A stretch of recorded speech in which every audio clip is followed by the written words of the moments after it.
Okay, so let's derive the geodesic equation,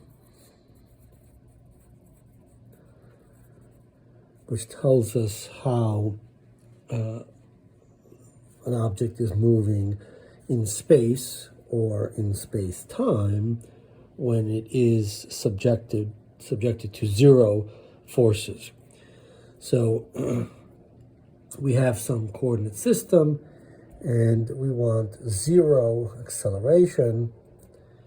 And so let's say that we take derivative with respect to some parameter. Oftentimes we use with the proper time. So we have some 2 vector or 4 vector, and we write it as, so we have a 4 vector x alpha. We take the derivative of that with respect to proper time, dx alpha d tau, and then we take another derivative with respect to tau. And so we get 2 derivatives with respect to tau, and that we set equal to 0 until there's a coordinate system in which d2 x alpha d tau squared equals 0. But from in terms of arbitrary coordinate systems, right? So what does that look like more generally?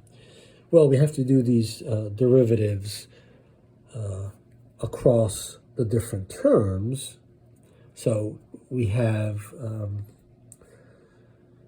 let's see, so we're taking a derivative. Here we have a 2 derivatives. Well, let's first write out, let's write this out as d by d tau of dx alpha of d tau in terms of other coordinates, and that looks like, right, so dx alpha with respect to some coordinates x beta, and then dx beta by d tau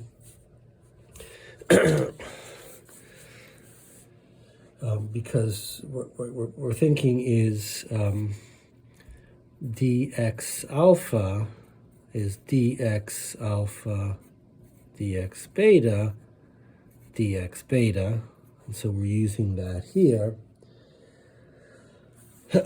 And so we now have to apply this to both of these terms, right? We have this chain rule, and so that looks like,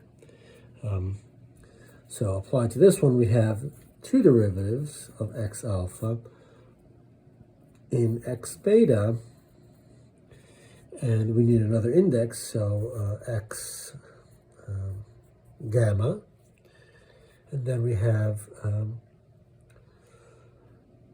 well, we're taking we just did it with respect to x gamma, so we have dx gamma d tau, and we have this that just sits there, it goes along for the ride, dx beta d tau, and then we do this one sits there, and this one experiences the d by d tau, and so we have plus dx alpha dx beta,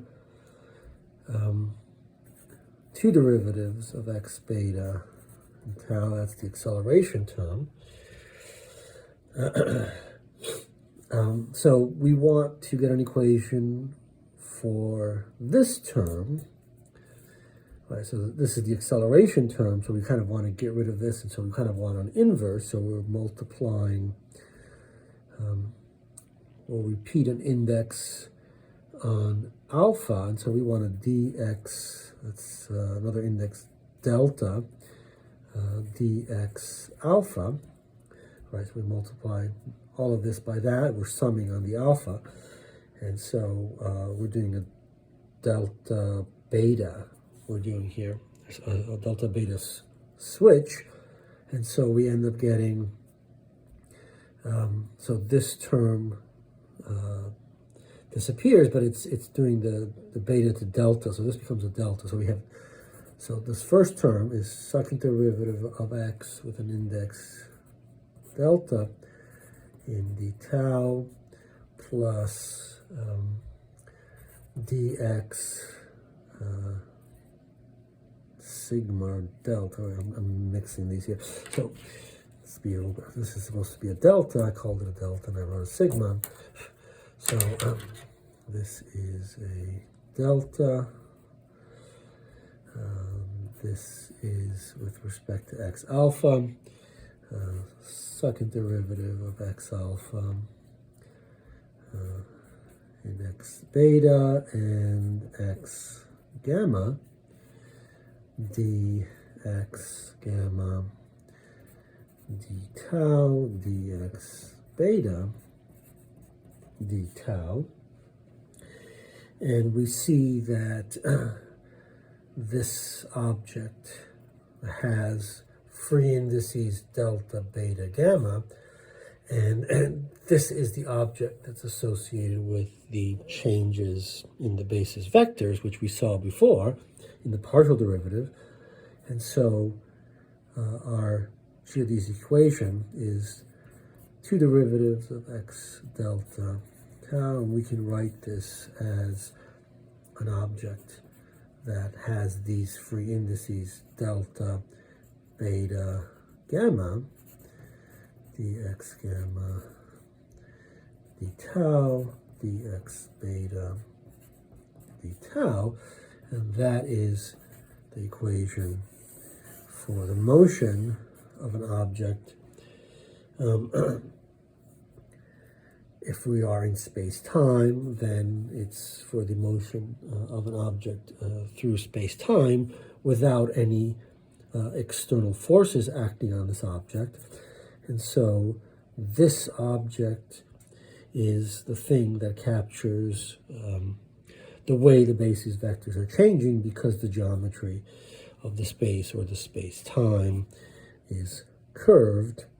And so that's capturing the effects of gravity. It's really the curvature of space and time there that is ultimately determining how the object will travel.